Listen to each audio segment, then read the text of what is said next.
fragment of Turkish ownership over British. Yeah, so that's, it seems implausible. More likely the British would withdraw the weapons from Scottish bases and redeploy them elsewhere in the British Islands. But it's never happened, so it can happen by the end of the semester, but I think it's a little unlikely to talking about having a referendum about it, but I think it's going to wait for a while. But there's vehement anti-British feeling in Scotland. It goes back to the origins of Scotland originally becoming part of it.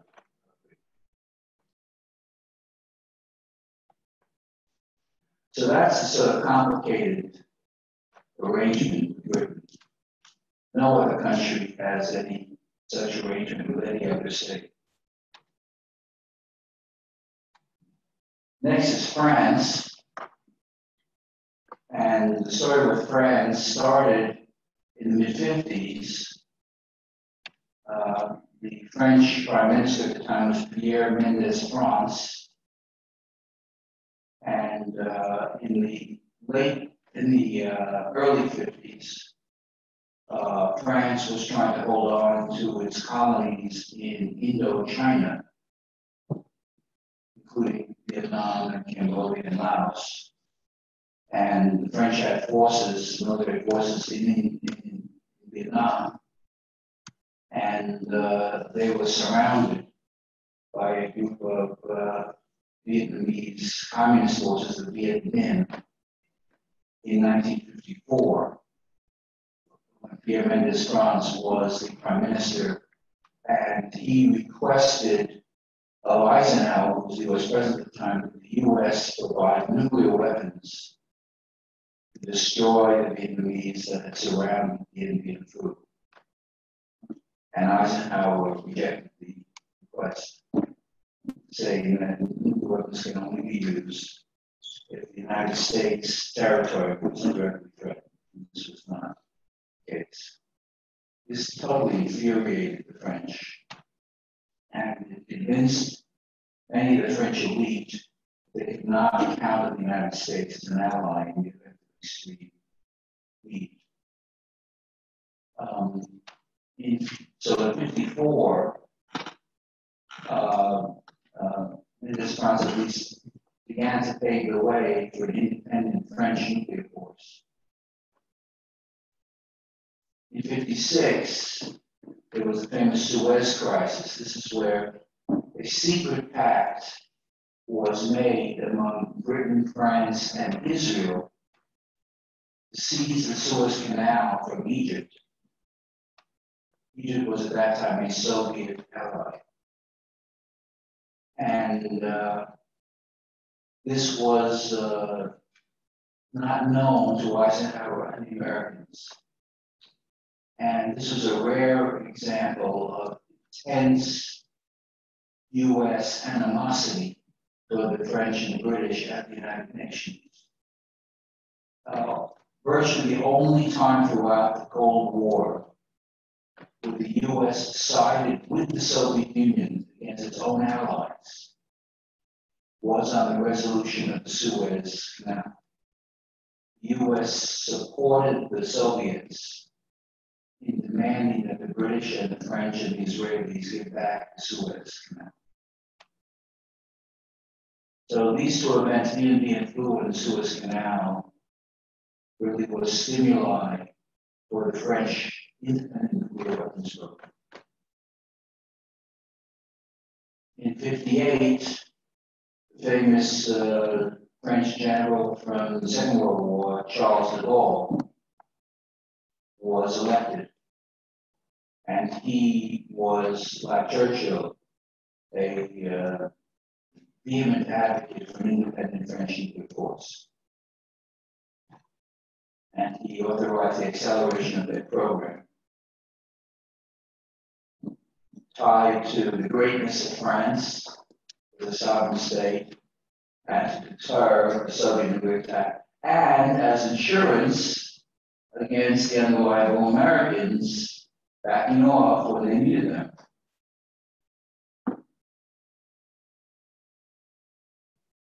Is that the same time that we went in and helped them in Vietnam? In 54, we didn't help them in Vietnam, and the French garrison in the Amir, food was overrun by the Vietnamese communists, and the French left Vietnam. So this was a humiliating defeat for the French, which was attributable by the French to the lack of American support. This is to the credibility of security guarantees and the credibility of extended deterrence, which we'll talk about more. So the French went ahead and they detonated their first device, 70 KT weapon in the Sahara Desert in 1960. And their force became known as the Forced Trap or Strike Force, that originally had air, sea, and land-based elements that had a full triad. I mentioned to you earlier in my conversation with General Galois, right in the, he said, you know, we've lost all these conventional wars we need before. So this is the other theme of French thinking about it. The French had emphasized counter-value targeting. Their own calculations are that even in the event of Soviet attack on France, France's retaliatory attack could kill 80 million Russians. And as long as Moscow should do this, there would be no rational Soviet leadership would ever attack, knowing that they could lose 80 million people in retaliation. How credible is it? How credible? Well, it was a judgment call. I mean, France is very centrally organized with Paris as the key.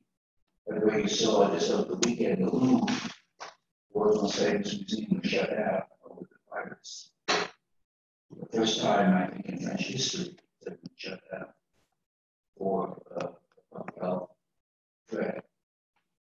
But all of the key elements of the French government and the parliament and are based in Paris. So I think, and the French know that the Soviet Russians know that. So the Russians would almost certainly have to attack major targets in Paris to defeat the French. Therefore, the French feel that if they had this capability of retaliation, it should be credible to the Russians. And we really have no direct information about Russian targeting of French targets for these last 60 years. But we do know there's not been an attack.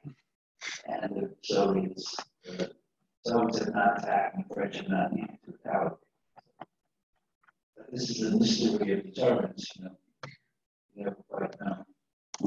They also use an asymmetric strategy, correct? Asymmetric escalation strategy. The French? Yeah. Yes.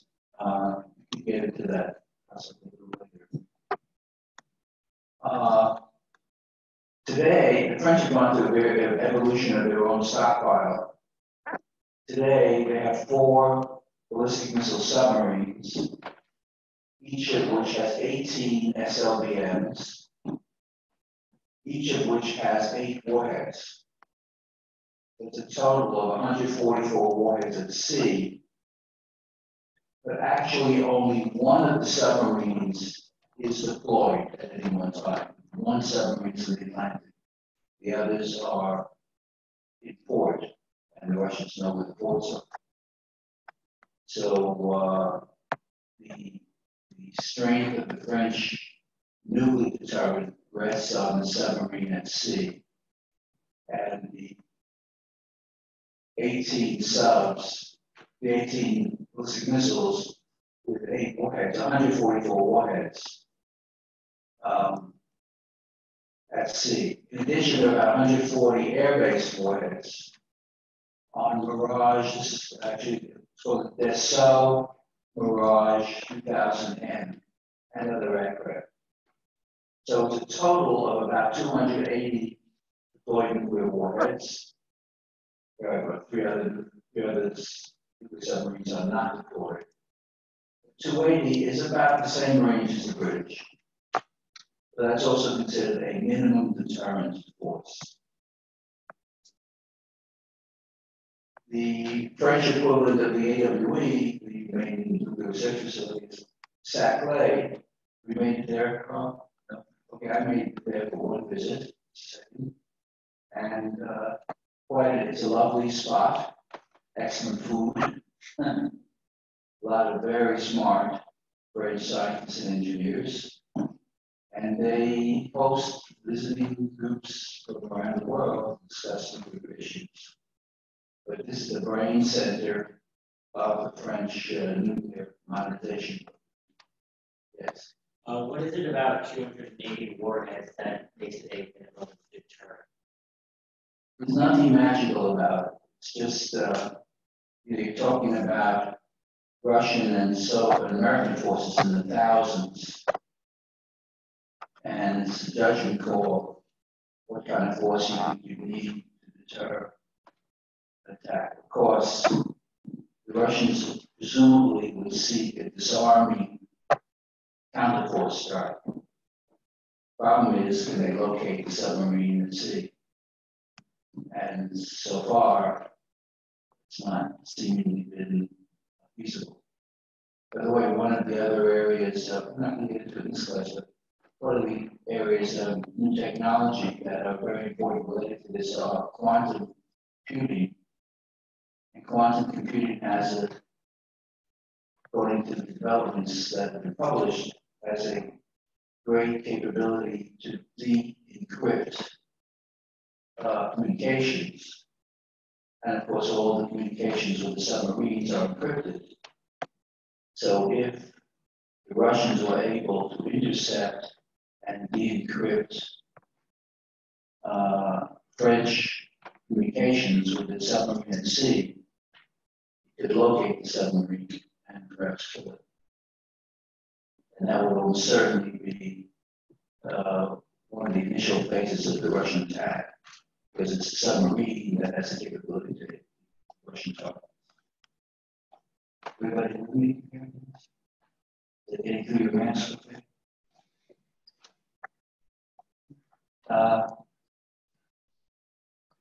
Then we come to our Chinese friends.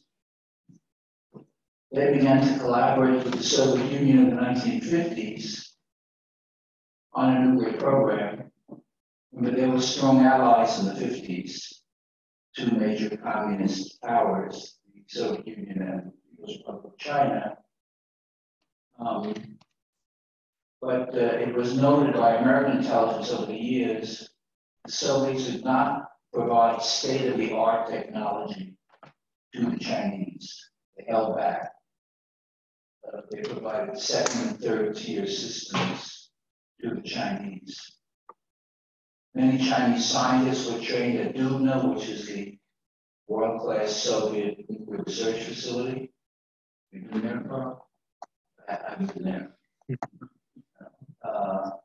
Still exists, still very active. And eventually the Chinese detonated their first device in October 64. That's Britain in 52, France in 60, China in 64, and the first thermonuclear test in 67. Their current stockpile is very uncertain. A current unpublished, a current unclassified estimate is 260 warheads, again in the same range. With now air, sea, and land-based systems, but this number it's not at all clear how accurate that number is. That number could be wildly low. It's not going to be high. Well, China was the third additional state to go nuclear after the US and the Soviet Union. And this string of, yes? What makes our estimate of China's warheads so much more uncertain? Basically because China has extraordinary ability to be non-transparent and to deceive those who are looking at its capabilities. Chinese military strategy, looking at Sun Tzu, the father of Chinese strategy, is to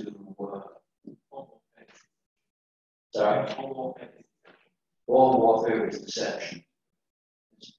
Why should if I tell you what my capability is, and it's stronger than yours, it's not in my interest.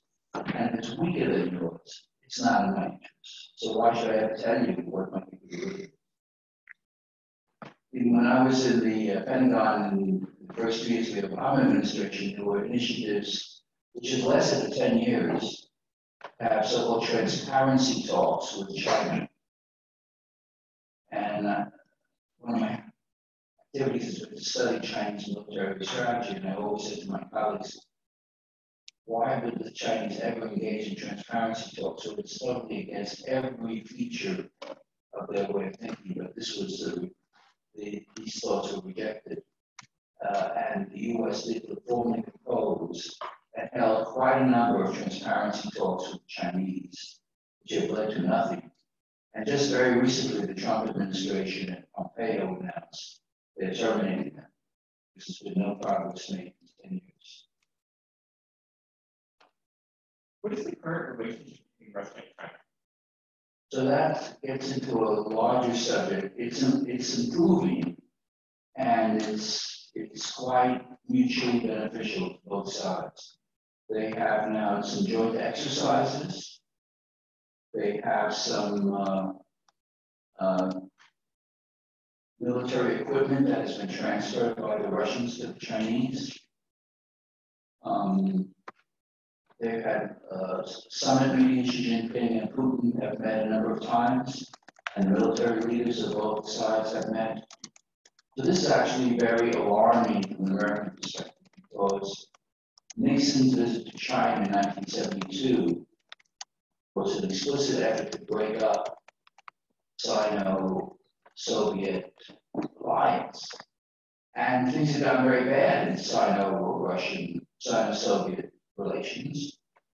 In 1969, there was a border conflict between China and the Soviet Union. And I don't know if I mentioned this, but this is actually published in a book called Cold Dawn, D-A-W-N, Cold Dawn, which is about the SALT I agreements that during these are the SALT I negotiations between 1969 and 1972. At one point during those negotiations, the head of the U.S. delegation, George Smith, was pulled over by the Chinese head and said, we would like to know if you would like to join us in a nuclear attack on China. This was absolutely startling to George Smith, who didn't say anything, and he cabled back to Kissinger for instructions. And Kissinger said, don't respond. Just don't make believe you never heard it.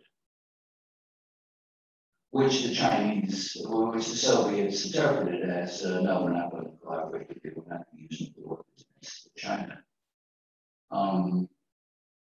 That conflict was a limited border conflict of the Amur and the Suri rivers. There's a very long, it's a 3,000-mile long border between China and Russia.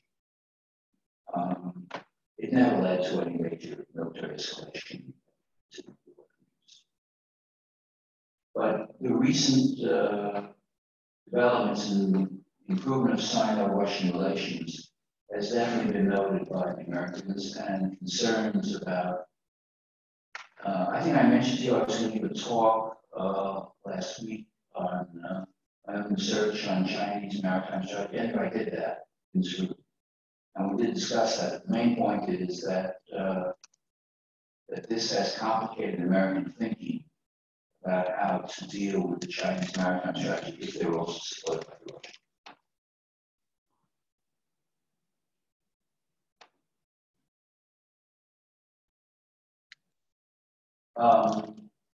Here I add great uncertainty about the Chinese nuclear modernization program.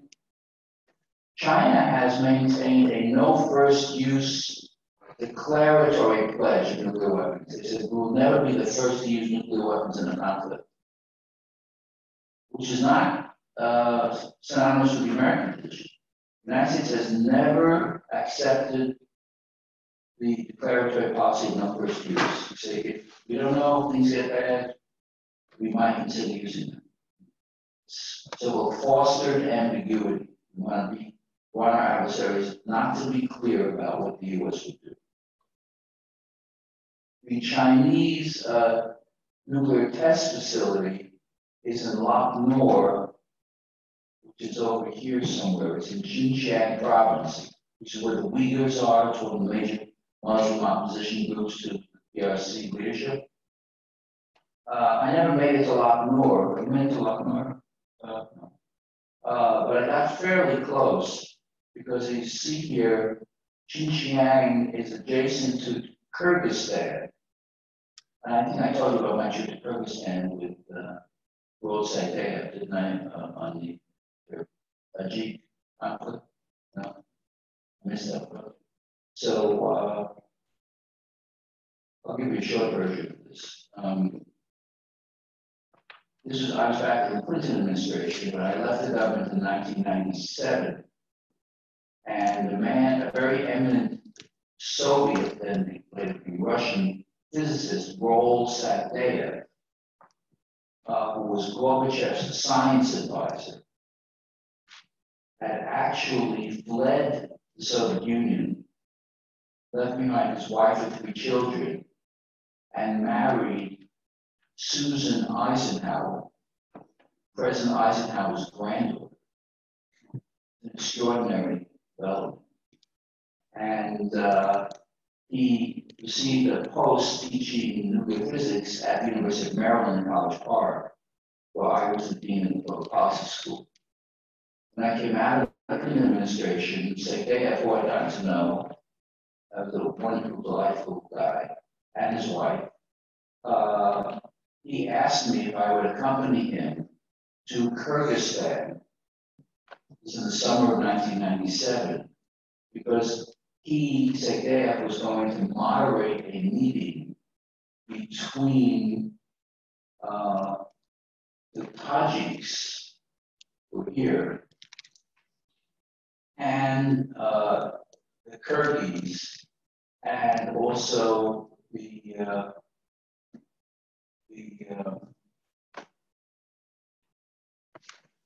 Samarkand, Almaty. This is Kazakhstan, Kazakhs, the Kyrgyz, and the Tajiks were meeting in Almaty, which is the in Bishkek, which is the capital of Kyrgyzstan, to try to resolve an internal struggle going on in Tajikistan. Anyway, I was consulted with my wife and made sort of the final decisions. Maybe she was hoping I wouldn't return, so she said, yes, why don't you go? So I went. I was living in Washington, D.C. at the time. I took a flight, because I'd never been to this part of the world at all. I knew nothing about it. I didn't know how to spell the names of the countries. I knew something about negotiating with the Russians, and the Russians were there too.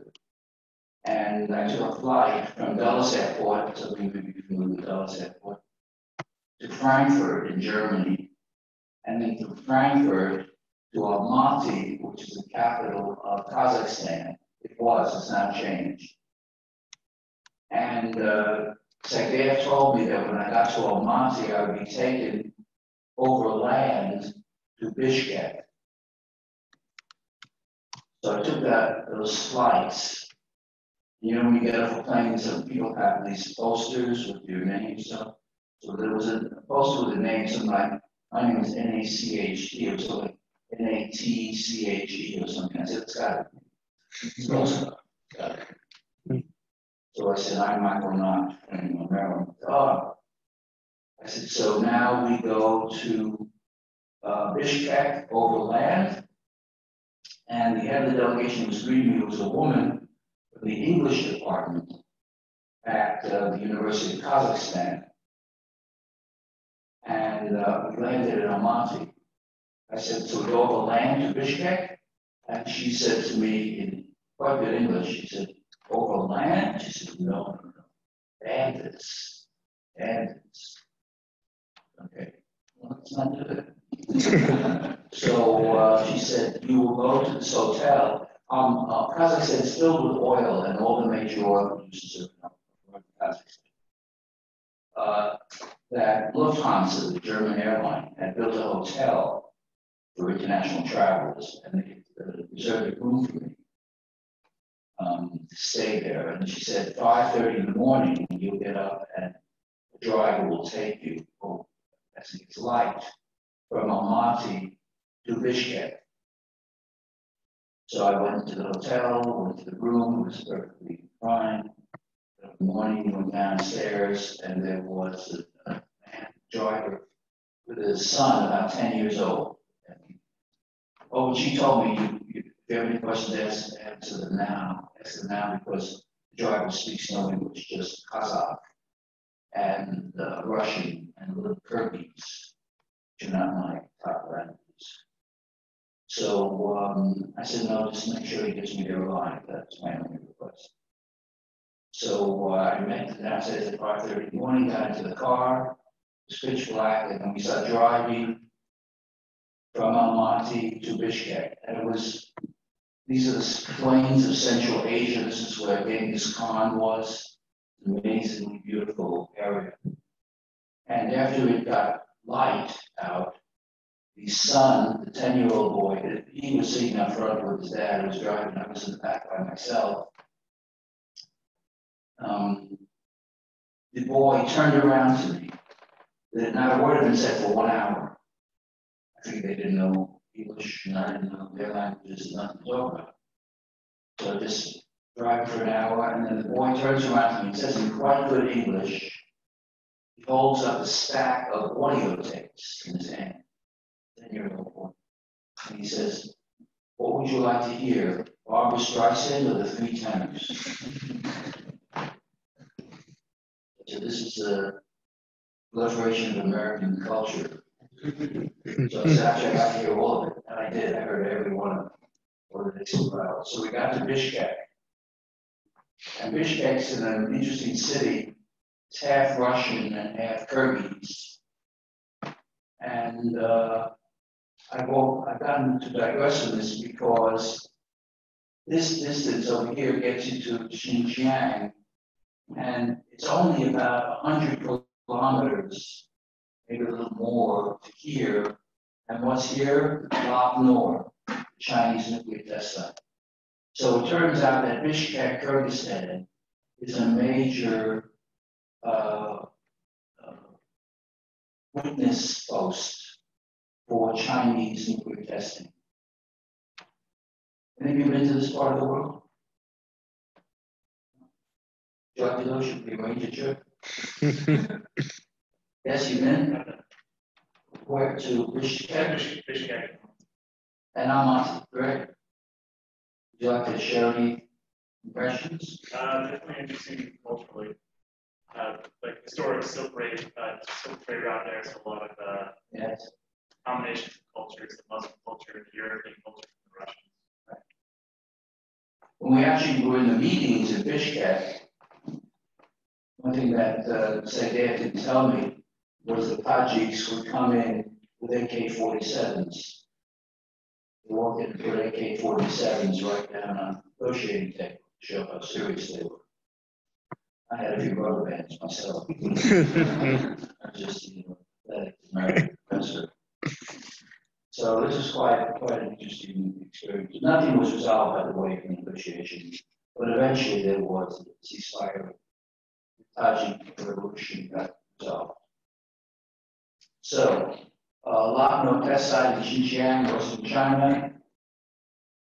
Why do they want the weapons for great power status? To deter a U.S. nuclear attack, and possibly to deter a Soviet attack, since they had been adversaries since the late 60s into the early 70s. Any questions on the Chinese? Okay.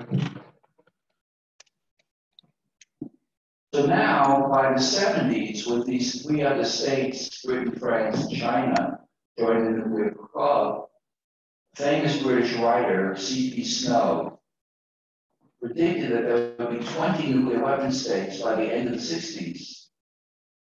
And he thought a nuclear war was a guaranteed certainty if this pace continued. This was very alarming. He's a very prestigious and talented British scientist and writer. And his prediction in the early 60s began an international dialogue which led to the Nuclear Non-Proliferation Treaty that was designed to stop the spread of nuclear weapons. The US, Britain, and the Soviet Union negotiated a multilateral treaty to limit the spread of the weapons. Notice who's absent here. French and the Chinese are absent. It was signed by all three states in 1968 and entered into force in 1970. Remember, we have the distinction. The duly authorized representative of the government signs the document, and that makes the country a signator to the treaty.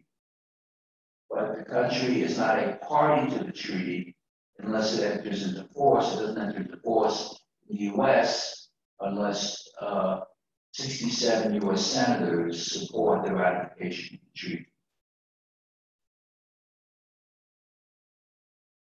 So the NPT was in some ways a response to the proliferation of the 50s and 60s by the British, the French, and the Chinese. In that treaty, three states that were party to the treaty, US, Soviet Union, and Britain, and two states that were not party to the treaty, France and China, were designated as nuclear weapon states. Eventually, France and China joined it. All other signatories were non-nuclear states, and they pledged to avoid acquiring nuclear weapons.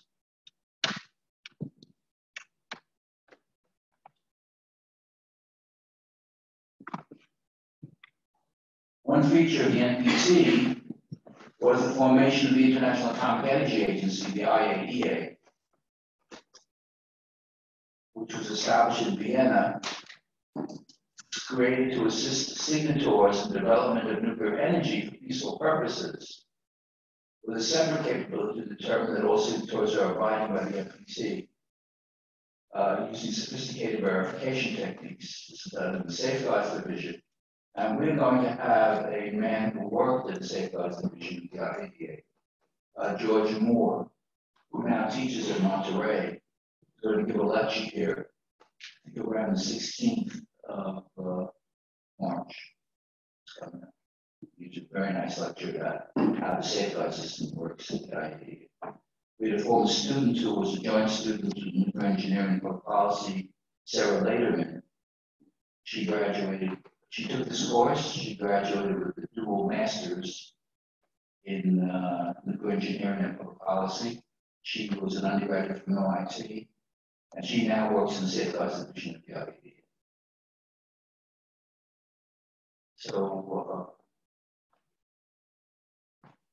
one of the other themes of the NPT is that the 5 nuclear weapon states are prohibited from assisting any other states in nuclear weapons acquisition. Now, some states didn't, there were 3 or 4 major states that didn't sign the NPT. Do you know which ones they were? Yes. Oh, I'm sorry. Right. Sorry. Well, right below. Israel, India, and Pakistan never signed the treaty. They never became signatories or parties to the treaty. And they have not received, they should not have received any nuclear weapons support from any of the 5 nuclear weapon states. It's possible that China has assisted Pakistan in its nuclear weapons program. One state that signed but then withdrew from the NPT is North Korea. They withdrew in 2003 and they detonated their first device in 2006. That's coming up. And Iran has moved down the line toward nuclear weapons acquisition, but has never tested a nuclear device, has never declared itself a nuclear weapons state, and remains a party to the NPT.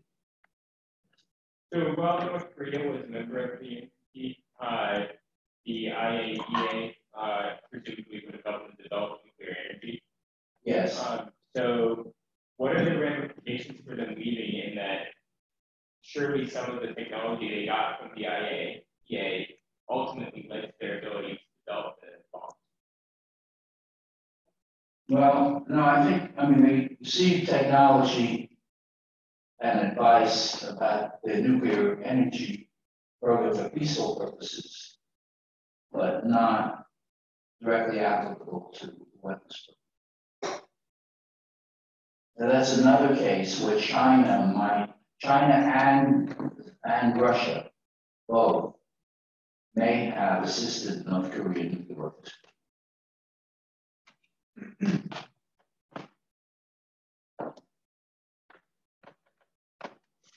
Then Israel is still another kind of unique player in this. It's classified in the US and in the West as a nuclear weapons state, even though it's never detonated a nuclear weapon. There's an excellent book by a professor now at Monterey named Avner, A-V-N-E-R, Cohen, called Israel and the Bomb. That's the best single open source about the Israeli program. But it's largely classified. The Israelis had French support to build a major reactor at Dimona. It's thought that they originally received the green light from the Prime Minister Ben Gurion, the founding Prime Minister of Israel, to start their nuclear program in the 50s. After they were established, Israel was established in 1948. They were attacked by several Arab states the day they declared their independence, and they felt they were in an eternal struggle with the Arab states, so they wanted nuclear weapons to deter either conventional attack or eventually a nuclear attack. There was one peculiar incident that happened in 1978. This is when Jimmy Carter was president. It was announced, remember I mentioned that Israel had never detonated a device, and they never said that they were a nuclear weapons state. It was announced in 1978 that a satellite that the US had in orbit, the Vela satellite, had picked up what looked like a nuclear explosion in the atmosphere, in outer space. And this became a big sort of cause celeb in Washington. And Carter actually formed two different groups. President Carter formed two groups, one led by a famous MIT geophysicist, Frank Press, who became the science advisor to Carter, and one by the Defense Department to determine whether the Vela satellite data was in fact proof of an Israeli nuclear test, which they thought was conducted in collaboration with South Africa, which was also a nuclear weapons aspirant. So it was Israel collaborating with South Africa to detonate a nuclear weapon in space. Was that correct? And Frank Press's group concluded that there was no definitive evidence that that was the case, and that it looked like it could have been some meteor or something else in space. And basically, it came to a benign conclusion. Whereas the Defense Department under Carter, which was led by Harold Brown, who was former head of Mars Lab, concluded that it wasn't a good test. Israel never commented one way or the other about it. And to my knowledge, that's the only instance where it Israel brushed up against the prospect of actually detonating a nuclear device. Israel's been in the business of deterring a nuclear attack, not necessarily a conventional attack, although it's a big question mark here. Because for years, since the Iranian Revolution in 1978-79, they've really been focusing on Iran as a possible nuclear rival. The Israelis today have aircraft and intermediate-range ballistic missiles. Boy, they now have their first submarines, ballistic missile submarines, and have somewhere in the range of 80 to 400 weapons. Huge uncertainty in this range. There also was another incident where a man who was a technician at Dimona announced that Israel had a nuclear weapons program, had nuclear weapons. And this was a public statement by an Israeli official, not a high-level official, but an official. And he was later in Britain. He was seeking asylum from Israel in Britain because that's a violation of Israeli law to make any comment about nuclear weapons. And he was kidnapped by the Israeli Mossad, the Secret Service, and brought back to Israel and tried and put in prison for quite a large number of years for revealing any information about the Israeli nuclear program. Right now, it's the Bela incident and the Benunu, his name was Benunu, are the only instances where there's any glimmer of information about the Israeli. I happen to be in the Middle East around this time, trafficking what it is on I-80.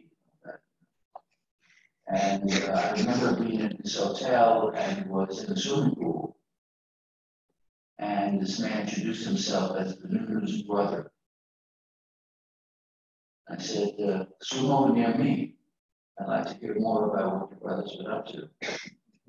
But he didn't have much to say. This actually been since dramatized. I think it's been a movie or a play.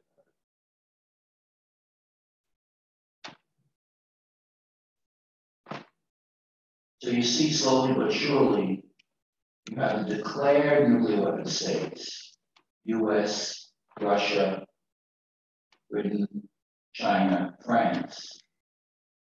You have 3 states that seemingly have nuclear weapons, but have never, well, 3 states that have nuclear weapons: Israel, that never declared it's had them, and India and Pakistan, that has declared themselves as nuclear weapon states. Now, North Korea, that only recently, in the last several years, has declared itself a nuclear weapon state. And Iran, that's been on the path toward nuclear weapons, but has not declared itself a nuclear weapon, has not detonated device. Yes, sir. One country withdrew from the NPT, like North Korea, will they receive sanctions or not? I'm sorry, I missed the beginning. Who are you referring to?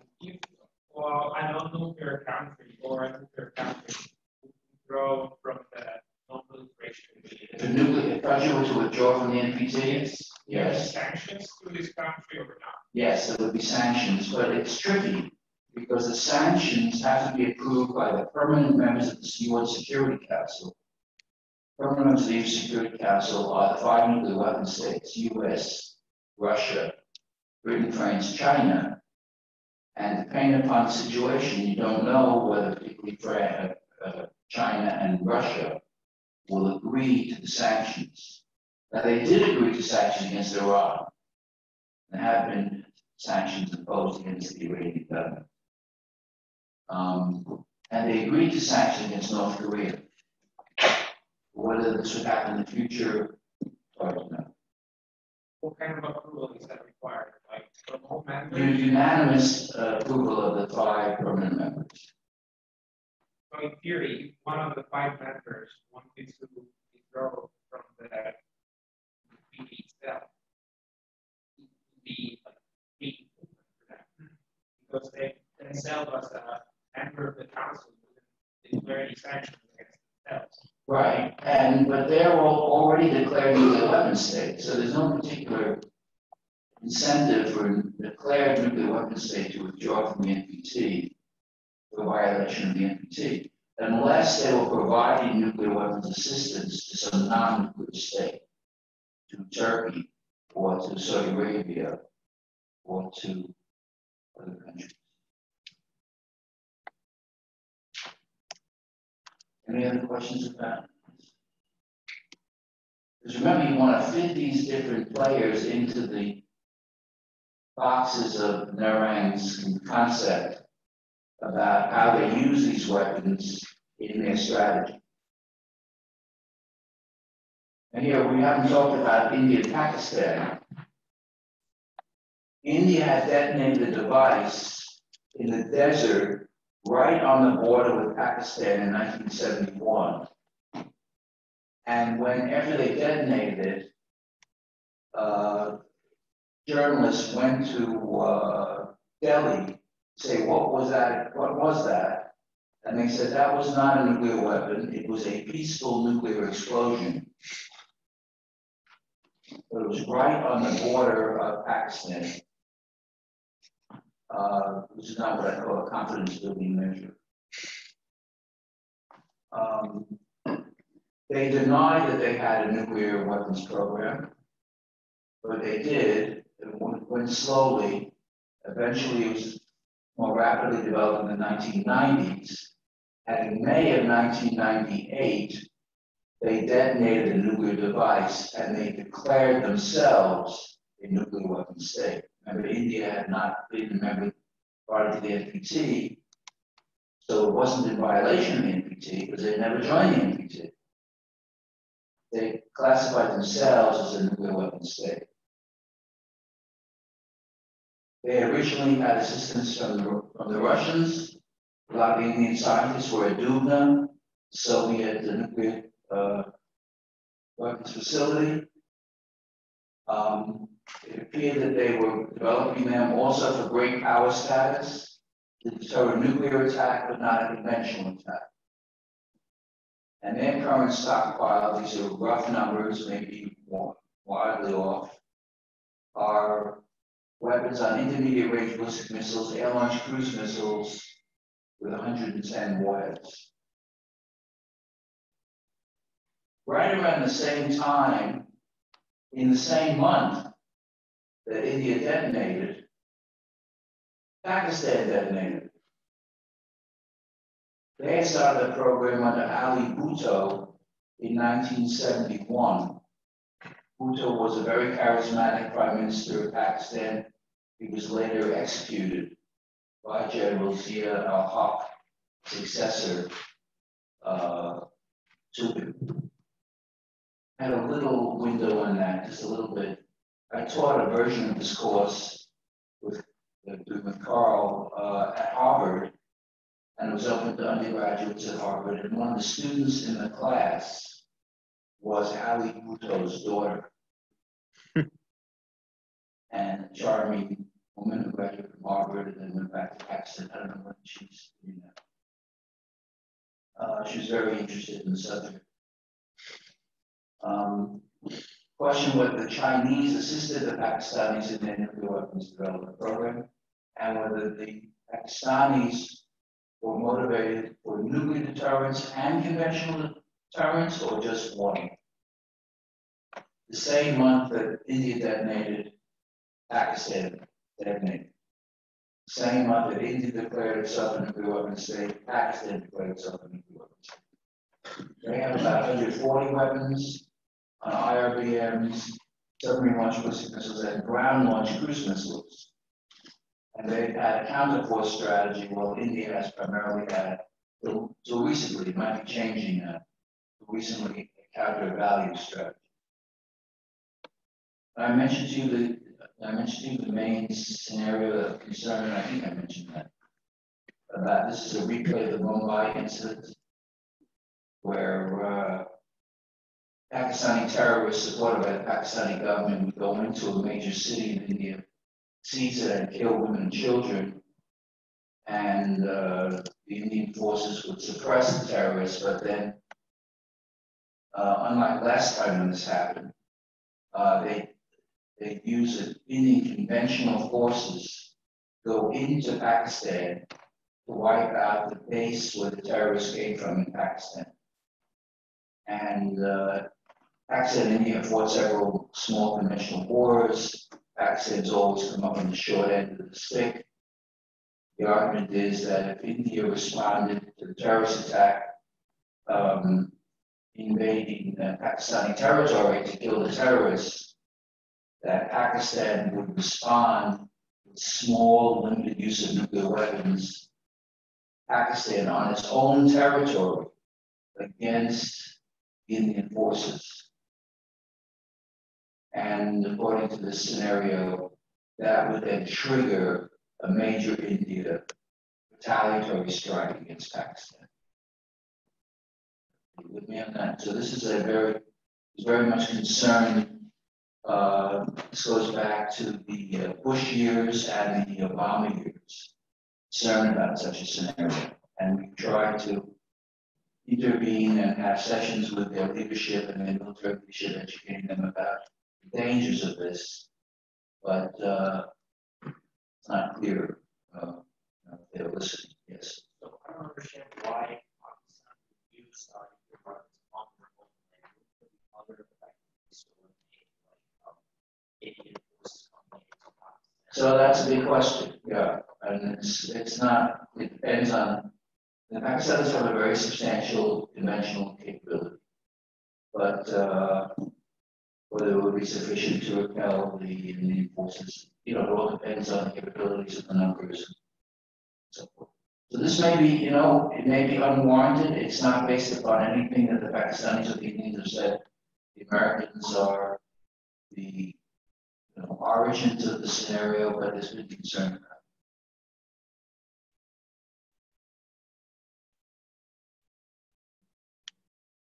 Now we come to our friends in North Korea. President Trump's boyfriend, Kim Jong-un. Yes, sir. What's the GLCM? Ground Launch Cruise Missile. Glickam. Cruise missiles come in 3 flavors: Alchemist, Slickums, and Glickams. Air Launch Cruise Missiles, Sea Launch Cruise Missiles, and Dragon Launch Cruise Missiles. This INF treaty that has now gone by the boards in U.S. Russian arms control had constraints on eliminated ground launch cruise missiles in Europe, as well as version 2 missiles, intermediate range ballistic missiles. The final current player in the proliferation game is North Korea, which initiated this program in the late 80s. They were a party to the NPT. They left the NPT and declared itself a nuclear weapons state in 2003. Detonated its first test in 2006. It's had a few more tests. How many more tests has North Korea? 7 tests. It has, this is just a guess, 20 to 60 nuclear weapons. It has some intercontinental range ballistic missiles that we believe could hit U.S. territory. Nuclear weapons that have intermediate range ballistic missiles that could hit U.S. bases on Japan, and certainly could hit South Korean targets, as short range ballistic missiles that could hit Korean targets. One of the interesting features of the North Korean deployment policy is they're very concerned about the vulnerability of their systems. So they have mobile delivery vehicles and deeply buried underground silos where they house these weapons. They also want to minimize the vulnerability of their systems to a strike by the United States.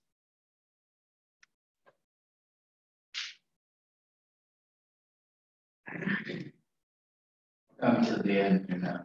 Other states that considered nuclear weapons initiated various programs going on in the 70s and 80s. All these countries at one time had an effort to review their options. And it's not just these states, I'll mention some others. South Africa South Africa had a nuclear weapons program under the Afrikaner regime, and then they were concerned that Mandela would take over, and rather than have Mandela inherit the nuclear weapons program, they destroyed capability.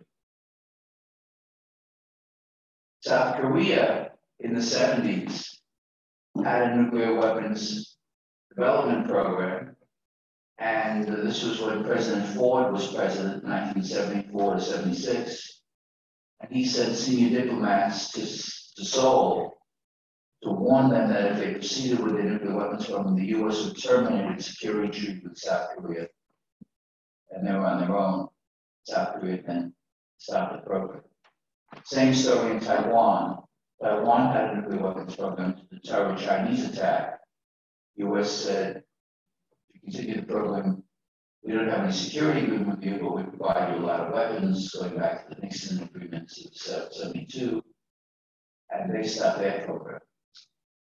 Ukraine was the inheritor of Soviet nuclear weapons, and they did not want to give up those weapons when they became an independent country. So there was a negotiation and agreement reached with Britain, France, and Russia that if Ukraine gave up its nuclear weapons, each of those countries would guarantee their sovereignty of Ukraine and would provide Ukraine with energy and foodstuffs. Of course, instead what happened was, and this was the Budapest agreement, instead what happened was Putin invaded Ukraine, which was a total violation of the Budapest agreement, which the US did not do anything, so that's not done anything. Belarus was another Soviet republic that had nuclear weapons. They gave them up, and when the Soviet Union disintegrated. Italy, Sweden, Switzerland, and other Western European states, including Belgium, all looked into nuclear weapons programs themselves and decided that it was not in their long-term interests and they'd be on a target list. It wasn't necessary. In addition to this list, there are two major Latin American countries, Brazil and Argentina, which also went down the nuclear route and then decided to forsake the acquisition. And you have today other countries that are thought to be on the contenders of nuclear weapons proliferation list. The current list today doesn't include virtually any of these countries. It includes Saudi Arabia, which has specifically said that if Iran gets nuclear weapons, they will follow suit. It includes Turkey. It includes Egypt. These are all possible nuclear proliferators. So it's all these data that are formulated within Marang's theory of a catalytic posture and a assured retaliation posture or an asymmetric escalation posture. And it's just a reminder that when you have these weapons, the question about deterrence, persuade someone not to do something that they were planning to do, and compellence, persuade someone to stop doing something they're already doing. The latter is more difficult to achieve than the former. So that's a brief overview of proliferation. Yes. So if India and Pakistan did use nuclear weapons on each other, right, what would be the U.S. response? Question is, if India and Pakistan used nuclear weapons on each other, what would be the U.S. response? That's a great question, and the answer is highly uncertain. The U.S. does not have security guarantees, security treaties with India or Pakistan. It promotes nuclear non-proliferation. It doesn't seek to use nuclear weapons unless American territory is directly threatened or attacked. So this would be a regional nuclear war. It would be horrible. Millions of people killed. U.S. I think might seek to intervene as a mediator to stop the conflict. But I doubt that the U.S. will become engaged militarily. But you never know, as we know, it's a complicated world. Yes, sir. Yes, that's right. And you have to think for yourself what that means in the United States. So, Correction. North Korea has had a 6 nuclear test. Most recently is the September 6 nuclear tests, 2017. And it's just going to give a separate talk about the Korean.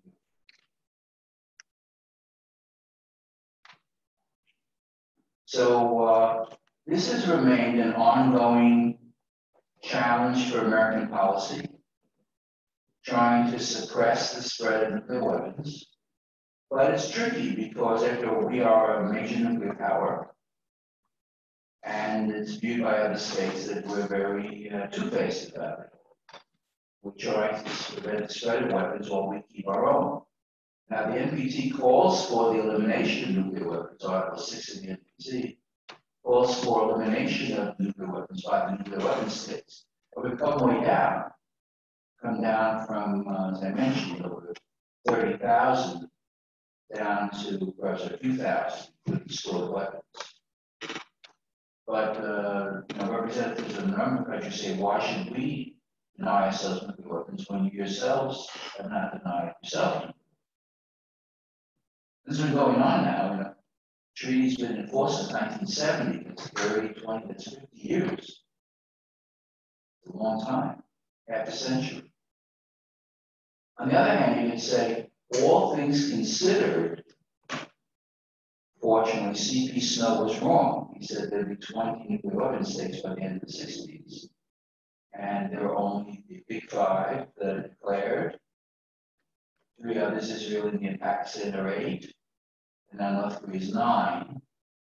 And Iran is sort of moving down that path. 9 is less than 20. And again, the American view is the fewer the better, because the more weapons states, the greater likelihood of abuse. So one kind of business to get into, if you're interested in this business, is to work with the IAEA or with the US government or with other agencies, try to suppress the proliferation of nuclear weapons. Assuming you believe that's a good thing, you may not. You may think it's a great thing that they go ahead. We can get a good job in the US if you were a supporter of nuclear proliferation. Any other thoughts? Is it pretty clear? I think pretty straightforward. Some of you know quite a bit about this, but maybe not every detail. So I think we'll stop there. And now next time on Wednesday, we'll hear from you about your project. Thank you.